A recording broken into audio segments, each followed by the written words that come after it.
And the breaking news here on CNN is that Connecticut State Police have responded to reports of a shooting at Sandy Hook Elementary School. We do know that a number of those victims, perhaps the majority of them, could be children. And of course, we'll learn more as this horrific story unfolds. Today, Connecticut freshman Senator Chris Murphy used his first speech on the Senate floor to demand change when it comes to preventing gun crime. The question is, are we going to do anything about it? Or are we just going to sit on our hands like we have for 20 years and accept the status quo with respect to everyday gun violence and these increased incidences of mass shooting?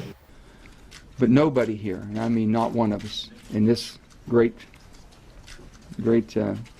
capital of ours, with a good conscience, could sit by and not try to prevent a day like that from happening again. The amendment is not agreed to.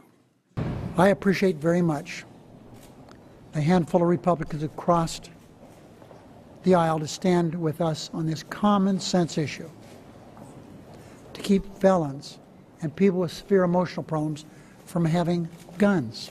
The simple fact is that the overwhelming Senate Republicans, and that is a gross understatement, are ignoring the voices of 90% of the American people.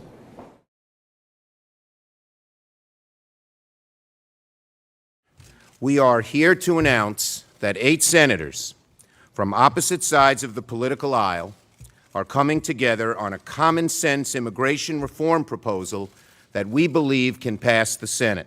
This isn't perfect, but it's a good faith, common sense approach to fixing a badly broken immigration system. Our approach is balanced. The border security triggers are strong, but achievable. The path to citizenship is tough, but it is accessible. This is about ensuring that the national economy is further promoted by making sure, we don't depress wages, and that we have people fully paying their taxes and paying their way, and at the same time promoting the opportunities for even greater jobs. Mr. Chairman, the votes are 13 yeas, 5 nays. It passes. The bill as amended is passed.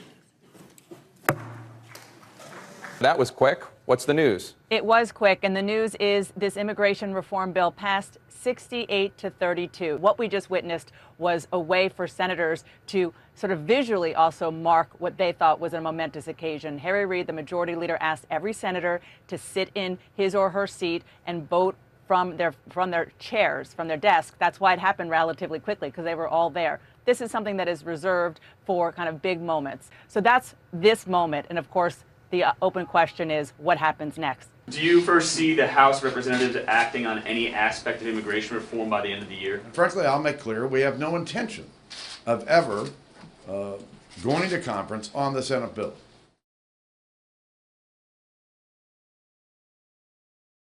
Madam President, I intend to speak in opposition to Obamacare. I intend to speak in support of defunding Obamacare until I am no longer able to stand. We are hours away from a completely unnecessary government shutdown that is going to hurt our families and our communities and threaten our fragile economic recovery.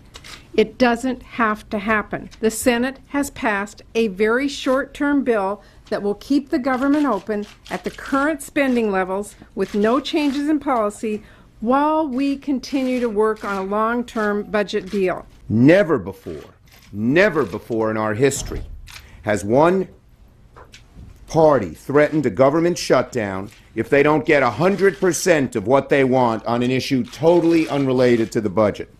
We in the Senate have made it very clear. We will not allow the Tea Party to take the government hostage to put the insurance companies back in charge of our health care system. You and the Democrats in the White House just said no, and you weren't going to do it. You held firm, and they ended up getting nothing of what they wanted in the shutdown. Were you the author of that strategy? Was that your idea? Oh, I think there are a lot of authors, but I certainly did my best to put my arms around my caucus and to make sure that the President and I were on the same page. When Senator Cruz came out today and said, look, not only do we fight the good fight, but we accomplished stuff. We accomplished something. Was anything accomplished in all this? Number one, the debt wasn't affected at all.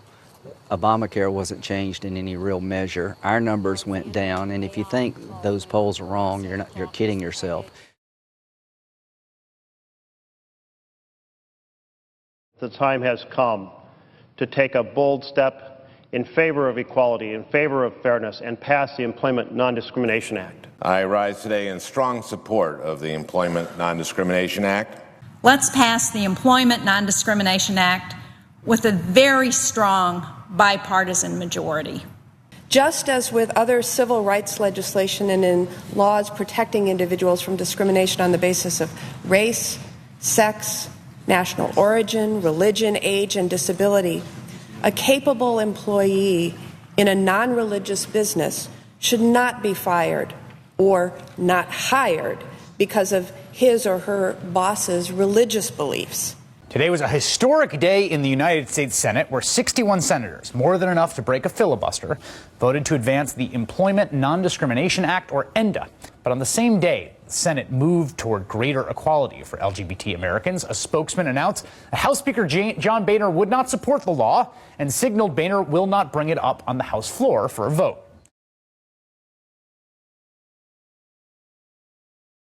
For the first time in the history of our republic, Republicans have routinely used the filibuster to prevent President Obama from appointing an executive team or confirming judges. I object. Object. I object. Object. I object. Object. I object. I object. Object. In the history of our country, some 230 plus years, there have been 168 filibusters of executive and judicial nominations. Half of them have occurred during the Obama administration. Mr. President, 230 plus years, 50%. 4.5 years, 50%. Is there anything fair about that? 3 weeks ago, Senate Republicans successfully blocked a vote on the confirmation of Congressman Mel Watt of North Carolina to lead the Federal Housing Finance Agency. Because of that, Democrats decided that they had had enough. They came to the conclusion that it wasn't just Mel Watt, and it wasn't just going to stop with Mel Watt. Because on the same day that Republicans blocked a vote on Watt, they also blocked a vote on Patricia Millett, one of the 3 nominees for the D.C. Circuit Court of Appeals. Last week, they blocked a vote on the second one of those nominees as well, Cornelia Pillard. And just this week, they blocked a vote on the 3rd nominee, Robert Wilkins. The change we propose today would ensure executive and judicial nominations an up or down vote on confirmation. Yes, no. The Senate is a living thing, and to survive it must change, as it has over the history of this great country. And the nomination is confirmed. And the nomination is confirmed. The nomination is confirmed.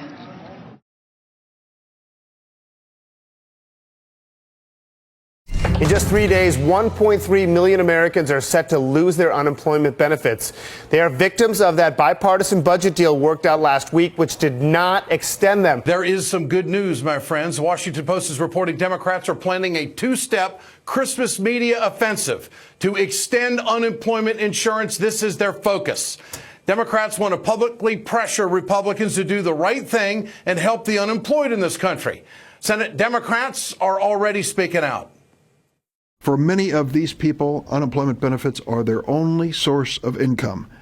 It may mean the difference of whether they're homeless or have a place to live. I am very, very pleased, happy, and proud of my colleague, Senator Heller, who joined with Senator Reid of Rhode Island to introduce a 3-month extension of unemployment insurance. This is good for the economy. It's been estimated that if we do not extend unemployment benefits, we'll lose 200,000 jobs next year and about 0.25% of economic growth, or GDP growth. The ayes are 59. The nays are 38. The bill as amended is passed. After months of delay, the Senate has just passed an extension of unemployment benefits that will help 2 million Americans who are looking for work. So now it's up to Speaker Boehner in the House. What's he going to do? I urge the House to take this up, vote on it. I'm confident if it's brought to the floor, it would pass. Some Republicans have come to their senses and are finally pushing for movement on unemployment insurance to help the long-term unemployed in this country. But, of course, Mr. Boehner, the Speaker of the House, he's not one of them. I think this idea that's has been born over the last, maybe out of the economy over the last couple of years, that, I really don't have to work. I don't really want to do this. I think I'd just rather sit around. This is a very sick idea for our country.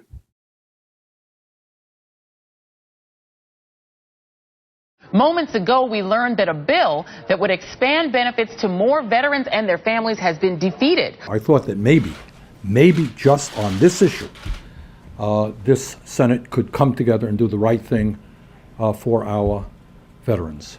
But at the end of the day, at this point at least, we've only secured 2 Republican votes. Veterans groups are calling for a thorough investigation into a troubled, to say the least, VA hospital in Phoenix after whistleblower allegations that 40 vets died while waiting for care on a secret internal waiting list. But as the VA wait time scandal continues to unfold, and as Republicans increasingly try to turn it to partisan purposes now, to try to use it as an election issue, these 41 Republican senators who all voted against veterans health care just a few weeks ago, they are about to get a chance to get their money and their mouths more closely aligned than they are right now.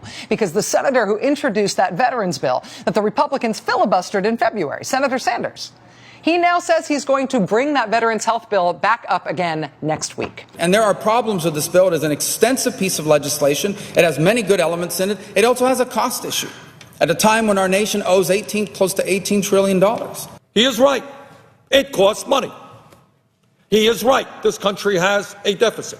But I believe from the bottom of my heart, Madam President, that if we go to war, if we spend trillions of dollars on that war, that when our men and women come home from war, some wounded in body, some wounded in spirit, I don't want to hear people telling me it's too expensive to take care of those wounded veterans. I don't accept that.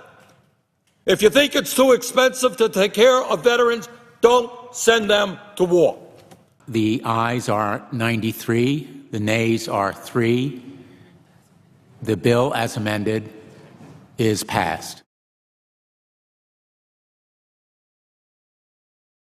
Mr. President, I want to take the time this morning to talk about an issue that has been brewing for a long time.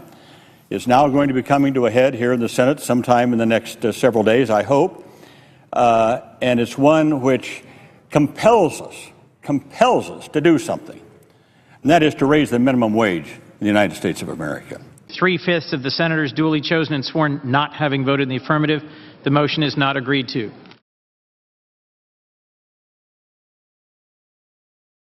Why are we on the Senate floor? We believe that women need a fair shot to get equal pay for equal work. We want the same pay for the same job, and we want it in our law books, and we want it in our checkbooks. 3/5 of the senators duly chosen and sworn have not voted in the affirmative, and the motion is not agreed to. And this week, the Democrats have introduced the Bank on Students Emergency Loan Refinancing Act that can help young men and women who are struggling with student loan debt. This bill, if passed as written, would reduce the deficit by billions of dollars. This is an issue about our economy. We are here because it is an economic emergency, but it is also an issue about our values. Who do we invest in? Do we invest in the billionaires who've already made it big, or do we take that same money and invest in young people who are trying to start their economic lives? 3/5 of the senators duly chosen and sworn not having voted in the affirmative, the motion is not agreed to. Last week, we saw the Supreme Court give CEOs and corporations across America the green light to deny legally mandated health care coverage for their employees. Women across the country are outraged. They are demanding a change, and today, by introducing this new legislation with a strong coalition behind us, we are here to be their voice. I hope Republicans will join us to revoke this court-issued license to discriminate. 3/5 of the senators duly chosen and sworn not having voted in the affirmative, the motion is not agreed to.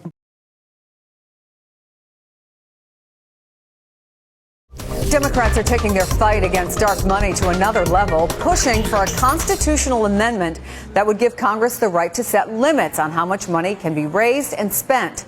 Senate leaders Mitch McConnell and Harry Reid sat side by side yesterday at a committee hearing, testifying on the subject. The decision of the Supreme Court have left the American people with a status quo in which one side's billionaires are pitted against the other side's billionaires. How could everyday working American families afford to make their voices heard if money equals free speech? American families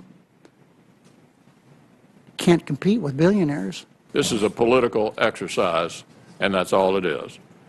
The goal here is to stir up one party's political base so they'll show up in November. Tonight, in a rare bipartisan vote, the United States Senate voted 79-18 to proceed to debate on something huge, a constitutional amendment. This is the time to amend the Constitution. I urge my colleagues to support this effort. We were not sent here to run this country for a handful of wealthy individuals and powerful corporations. We were sent here to do our best to make this country work for all our people. 3/5 of the senators duly chosen and sworn not having voted in the affirmative, the motion is not agreed to. Some of the proudest moments I can think of in my own career have been the things that I stopped.